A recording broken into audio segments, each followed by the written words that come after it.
The Miami Heat in New Orleans taking on the Hornets. This is beautiful basketball. It is. We have some stars in the basketball game, as you know, in Dwyane Wade, Chris Bosh, and LeBron. And on the other side, you have David West and Chris Paul. And then you just had a great basketball game. And look at this play by Chris Paul. He splits the defense and he splits the offense to Emeka Okafor. And what a play by those two guys. 14-4 New Orleans run to start the game, but never fear, the Heat would claw back. Eddie House to Udonis Haslem for the dunk.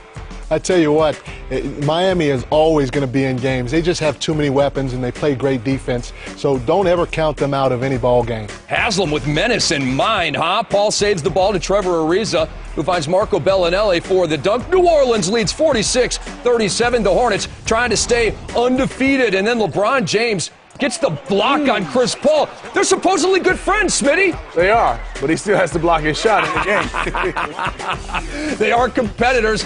They won gold together in 2008 at the Beijing Olympics. And then Chris Paul gets the steal, finds Trevor Ariza for the dunk. And, Coach, that's not all Ariza did. I tell you, Ariza did a nice job not only shooting the ball from the three-point line, but trying to play as best he can defensively against LeBron. Big three by Dwyane Wade to make it a 4-point deficit for the Heat. And then Paul to Okafor with the layup to beat the shot clock. New Orleans leads 88-85. Now keep playing the game. Chris Paul's going to drive. Udonis Haslem slides over, takes the charge, and Chris Paul is exercised and picks up a tech.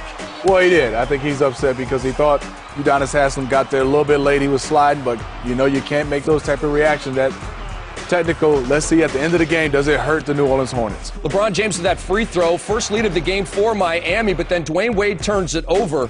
And then you see right here, LeBron standing in the corner, really not running the play for him at all. So New Orleans still leads 91-90. And then Chris Paul into the corner for Trevor Ariza. Dagger three. That was a big one. That was a big one. The play before, LeBron came up playing the traditional point guard spot, hit Dwyane Wade on the wing and went to the corner and stood there, wasn't really involved in the play. It's not a bad thing because you still have some other good players. At the other end of the floor, Trevor Ariza getting a great look, getting a great screen from Jason Smith and knocking down the three.